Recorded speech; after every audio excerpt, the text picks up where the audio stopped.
Aire on loodud Eesti tööstusettevõtete konkurentsivõime tõstmiseks. Siit leiab nii inspiratsiooni kui praktilisi ülikoolides sündinud teadmisi, kuidas testida ja rakendada tehisintellekti ning robootika lahendusi oma ettevõttes.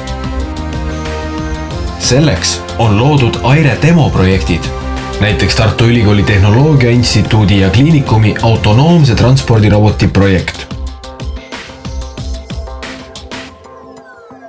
Meie eesmärk oli Tartu Ülikooli Kliinikumis valideerida autonoomse transpordiroboti kontseptsiooni nii, et see võimaldaks robotil leida edukalt teekonna hoone eri ruumide vahel. Samuti soovisime, et meie robot oskaks vältida kokkupõrkeid haiglakoridorides liikuvate inimeste, sõidukite ja transpordialustega ning et selle liikumine oleks koordineeritud teiste robotite ja seadmetega, nagu näiteks automatiseeritud uste avamine. Oluline on siinjuures roboti autonoomsus, sest kui tervishoiutöötaja on hõivatud roboti juhtimisega, siis robot ajalist ressurssi ei säästa, vaid pigem vastupidi. Transpordirobotid täidavad mõneti väga lihtsasti mõistetavat ülesannet. Toimetada saadetis punktist A punkti B.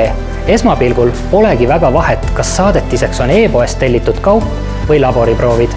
Ent tehnilised keerukused on sageli tingitud hoopis sellest keskkonnast, milles robot liigub. Haiglates, aga ka teistes inimestele loodud siseruumides tuleb robotil vältida kokkupõrkeid nii hoone seinte, sisustuselementide kui koridorides liikuvate inimestega. Lisaks tuleb robotil aeg-ajalt pääseda läbi ustest ja kasutada lifti. Ning kui taolisi roboteid peaks ühes hoones tegutsema mitmeid, siis tuleb neil paratamatult ka oma ülesandeid koordineerida.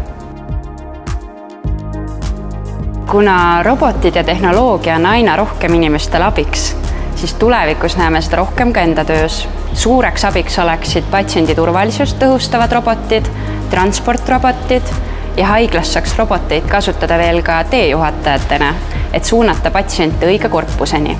Siiski vajab robotite ilmumine haiglakeskkonda laiemat teadlikkuse tõstmist ja ka aktsepteerimist ühiskonnas. Meie jaoks oli ja on väga oluline, et kogu lahendus oleks laiendatav teistesse tegevusvaldkondadesse. Näiteks selliseid roboteid saab kasutada tootmishoonetes, ladudes, bussi, rongi lennujaamades, sadamahoonetes, koolides, kaubanduskeskustes ja paljudes teistes tegevusharudes. Nii anname inimesele võimaluse keskenduda oma töö põhiülesandele või lihtsalt puhata.